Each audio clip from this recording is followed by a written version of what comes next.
자, 사도 바울의 의에 대해서 한번 보겠습니다. 신약 성서 중에 가장 많이 성서를 쓴 사람이에요. 그죠? 사도행전을 빼고, 사도행전은 바울이 직접 쓴 건 아니니까 13권이나 썼어요. 27권 중에 13권을 썼다면 거의 50%를 쓴 거죠. 그리고 사도행전도 거의 8장부터는 바울이 등장하잖아요. 박해하는 청년으로 등장해가지고 그 다음부터는 거의 주인공이 바울이지 않습니까? 그런 점에서 거의 사도행전도 한 3분의 2 정도가 이제 바울, 누가가 쓰긴 했지만 바울에 대한 이야기죠. 그래서 거의 14권이 바울이 직접 쓰거나 아니면 바울을 주로 이렇게 다뤘다는 점에서 신약 성서의 반이 뭐 물반 고기반이다 그러는데 반이 이 바울이 쓴 거거나 바울과 관련된 거예요. 그런 점에서 이 바울의 영향력이 얼마나 큰지를 우리가 알 수 있습니다. 제가 바울을 전공했다고 제가 이러는 건 아니고요. 제가 말 안 하더라도 바울이 중요하다는 건 여러분 다 아시지 않습니까? 제가 젊었을 때 그래도 좀 공부를 계속 하는 게 낫겠다 싶어가지고 그래 그럼 그냥 독일 가자 그래가지고 이제 독일을 갔어요. 뭘 할까 생각을 했어요. 내가 그럼 성서학을 하자고 생각을 했고 구약보다 안 그래도 신약을 하자고 생각했고 신약 중에서 일단 뭘 할까를 생각할 때 중요한 인물이 누군지 예수님 아니면 바울이잖아요. 그렇게 생각했고 근데 예수님은 어차피 붙들고 있어야 될 뿐이잖아 이분은. 그죠? 기독교인인 한 예수님은 어차피 공부해야 될 거 아니에요. 그러니까 예수를 전공하면 바울을 따로 공부하기는 힘들잖아요. 예수님은 어차피 붙잡고 있어야 되니까 바울을 전공하자. 그래서 바울을 공부했어요. 그렇게 논리적으로 생각했을 때 그러니까 예수님은 어차피 맨날 붙들고 씨름해야 되는 거잖아. 그분의 이름으로 기도해야 되고 예수님이 어떻게 생각했을까. 그래가지고 바울을 했고요. 그러다 보니까 이제 점점 자꾸 예수님이 누군가 그리고 결국 바울이 예수님한테 배운 거잖아요. 예수님을 만남으로 완전히 뒤집어져가지고 이방인의 사도가 됐지 않습니까? 바울의 의도 그래요. 바울과 예수님이 어떤 관계에 있느냐가 중요해요. 결국 예수님이잖아요. 그죠? 왜? 예수님 뒤에는 누가 있어요? 하나님이 있죠. 이 라인에서 결국 바울의 위치, 바울의 어떤 입장이냐, 어떤 의의가 있냐고 할 때 바울과 예수님의 관계 이걸 이제 보면 객관적인 좌표가 나올 수 있을 것 같아요. 자, 그래서 바울이 왜 중요하냐? 일단 성경을 많이 썼다는 거. 왜 성경이 되죠? 성경이 되는 기준이 뭐예요? 일단 신약만 관련해서 제한적으로 얘기하면 어떤 기준으로 성경이 됩니까? 정경으로 채택돼요? 사도성 뭐 여러 가지 있죠. 우리 쉽게 어깨에 힘 빼고 어떻게 해서 성경이 되죠? 신약 성경이 정경이 되는 가장 중요한 그 기준이 뭐예요? 제일 중요한 건 많이 읽히는 거예요. 그 말은 뭐예요? 감화 감동을 준다는 거예요. 누가 시킨 거 아니잖아요. 이게 어느 것도 그 당시에 성경이 될지 아무도 몰라요. 그죠? 여러 사람들이 편지도 쓰고 복음서도 쓰고 복음서나 편지나 모든 글들을 많이 써요. 막 쏟아내요. 그러면 그때는 인쇄하는 것도 없고 그러니까 어떻게 돼요? 감동이 오면 그걸 어떻게 해요? 베꼈어요. 그래가지고 남들한테 줘요. 야 읽어봐라. 그러니까 시키지 않는데. 근데 어떤 글은 감동이 돼요. 그 뒤에 누가 역사하시는 거예요? 성령님께서 역사하시는 거잖아. 그래가지고 계속 그것을 필사해서 나눠보고 하면서 그 영향력이 그리고 점점 더 많은 감동을 줘요. 그런 것들이 결국 어떻게 돼요? 성경이 되는 거예요. 그러니까 베스트셀러인 거죠. 근데 이게 신앙적인 의미에서의 베스트셀러고 성령의 역사가 그 뒤에 계시는 거죠. 그래서 결국 많이 읽히는 거예요. 그 말은 뭐예요? 많은 감동을 줬다는 뜻이죠. 그게 성경이 되는 거예요. 그러니까 바울의 글에 그만큼 힘이 있는 겁니다. 그리고 그 글에 누가 역사하세요? 성령님께서 역사하시기 때문에 결국 그의 편지가 27권 중에 한 권으로 이렇게 들어가면서 많은 분량을 차지하게 되는 것입니다. 자, 그래서 일단 신약 성경의 많은 부분을 그가 커버했고 그게 썼다는 거. 그리고 그것이 그만큼 영향력을 줬다는 점에서 복음의 본질을 그가 제대로 붙잡았다는 거죠. 그죠? 하나님의 도구로 그가 사용됐다는 거예요. 그런 점에서 바울이 중요해요. 누구도 바울을 따라오지 못해요. 그러니까 예수님이야 신이자 동시에 인간이잖아요. 그러니까 일단 제껴놔야죠. 그죠? 예수님은 하나님의 아들이고 신적 존재잖아요. 그러니까 인간으로서 예수님 빼놓고 이 복음의 역사 속에서 인간으로서 가장 위대한 영향력을 끼친 사람은 단연코 바울이에요. 그 다음에 가마리엘 문화에서 바리새인 교육을 받았잖아요. 그러니까 유대교회도 정통해요. 이게 되게 중요해요. 결국 기독교도 어디서 나와요? 구약에서, 유대교회에서 나오는 거잖아요. 그죠? 간단하게 보면 우리 족보를 한번 봅시다. 일단 그 이스라엘부터 시작합시다. 이스라엘. 그리고 뭐 여기는 아브라함부터 이제 약자로 그냥 아브라함이라고 씁시다. 그 다음에 가장 중요한 사건을 적으라면 이제 그 뭐 약속이고 아브라함. 그 다음에 이제 출애굽이고, 그죠? 그 다음에는 이제 가나안 입성이죠. 자, 그 다음에는 왕국이죠, 그죠? 그 다음에 이제 포로기고요. 그 다음에 다시 귀환했고요. 그래서 이게 어떤 그 초기 단계죠, 그죠? 초기 단계고 그 다음에 그 여기는 뭐라 그래요? 중간기라고 얘기하기도 하죠. 그 예언이 끝이죠. 말라기 이후에 예언이 끝이죠. 하나님께서 침묵하셔요. 그러니까 이스라엘 사람들이 미치는 거죠. 차라리 벌을 주거나 뭘 하면 낫겠는데 제일 무서운 게 뭐예요? 말 안 하는 거잖아요. 부부 사이에 제일 무섭게 싸우는 게 뭐예요? 말 안 하는 거죠, 그죠? 하나님께서 침묵하세요. 그러면서 난리가 나죠. 유대인들은 여기서 왜 침묵하실까? 뭘 어떤 사인을 우리에게 주셔야 될 텐데 하나님께서 말씀을 안 하는 거예요. 시편 74편 9절 누가 좀 읽어주세요.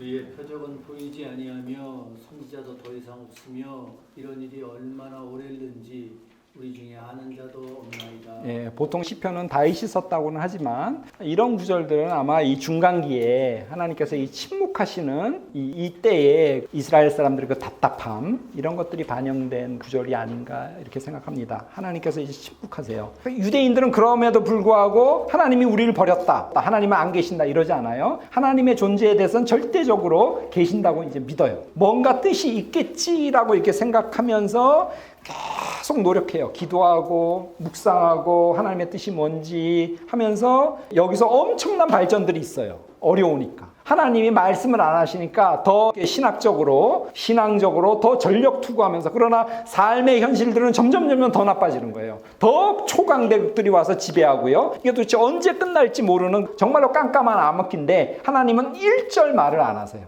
그 속에서 신앙의 인식들이 폭발적으로 성장해요. 그러면서 아까 이사야를 얘기했지만 어떤 고난에 대한 문제, 그 다음에 미래가 어떻게 될 거냐 아니면 종말이 어떻게 될 거냐는 것들 자꾸 생각해요. 종말에 대한 문제. 그리고 더 이상 이 역사 내에서 희망이 없어요. 앞으로 보고 옆으로 보고 좌고 우면에도 도저히 아무 희망이 없어요. 그리고 예언이 그치죠. 예언이 그쳐요. 자, 예언이라는 건 기본적으로 뭐죠? 가장 한마디로 예언의 어떤 핵심이 뭐예요? 예언자가 하는 말, 하나님의 말씀, 또 맞긴 맞는데 제 마음에 드는 대답은 아니에요. 한마디로 예언자는 뭘 얘기해요? 미래, 계획, 희망, 다 맞는 말이에요. 제 마음에 맞는 말은 아니에요. 간단하게 말하면 돌아오라는 거예요. 돌아와라. 너희 지금 잘못된 길로 가고 있다. 돌아오라는 거예요. 히브리어로 말하면 수브라 그래요. 수브, 돌아와라. 그 예언자가 계속 오신다는 건 뭐예요? 아직 기회가 있다는 뜻이에요. 그러니까 마음을 고쳐먹고 하나님의 말씀을 순종하고 지금 가던 길을 버리고 180도 방향을 바꾸면 소망이 있다는 겁니다. 다시 시작할 수 있다는 거예요. 그러니까 예언자가 온다는 건 아직 희망이 있다는 뜻이에요. 근데 예언이 그쳐요. 이 말은 뭐예요? 희망이 없다는 뜻이에요. 자, 그때 이스라엘 사람들은 어떻게 해요? 예언이 그쳤을 때 이스라엘 사람들은 어떻게 해요?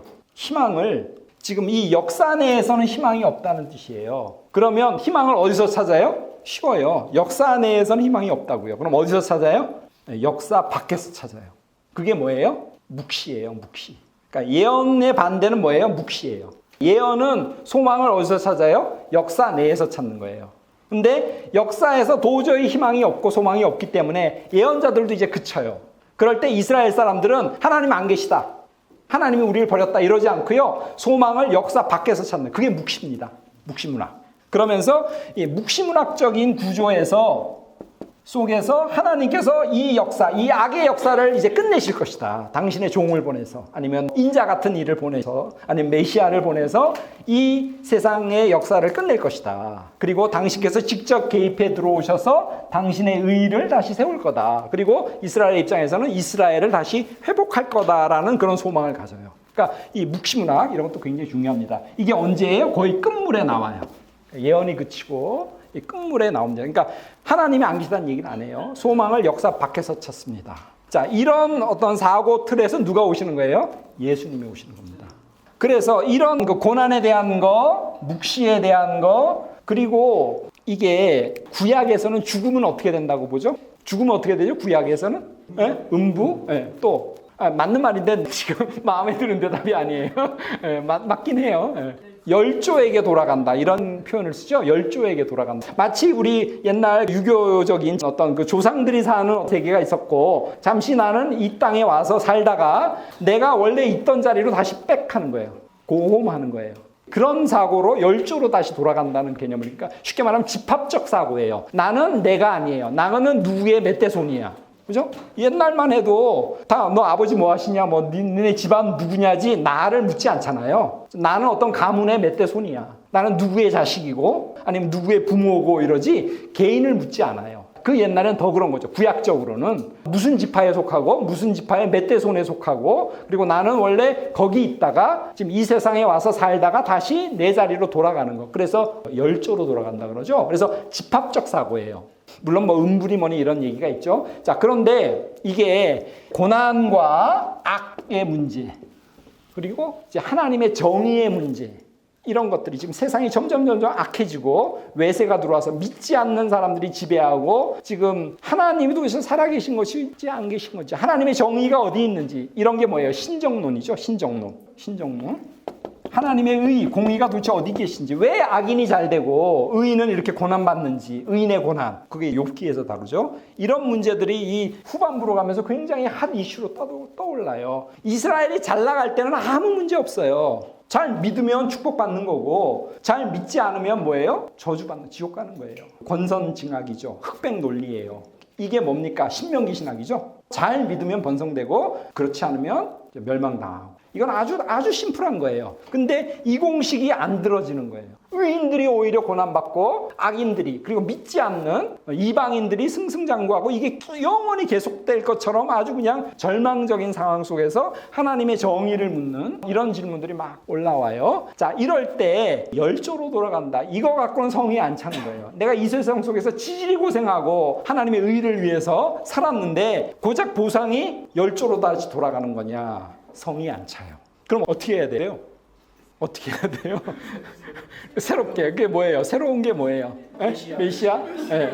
근데 메시아는 오셔도 물론 이제 세상이 끝나면 되죠. 그것도 있지만 지금 당장 죽어간단 말이에요. 의인들이 이 세상에서 아무 보상도 못 받고 빚도 이름도 없이 그냥 쓰러져 간다고요. 그럴 때 중요한 개념이 뭐냐면요. 부활이에요. 부활이라는 건 뭘 전제하냐면요. 개인의 부활을 전제해요. 그러니까 집단적 사고로는 이게 해결이 안 돼요. 너무 이게 약하다는 거지, 보상이. 확실한 보상은 뭐예요? 개인이 모두 다 부활해서 누구 앞에서요? 하나님 앞에 심판대 앞에 서는 거예요.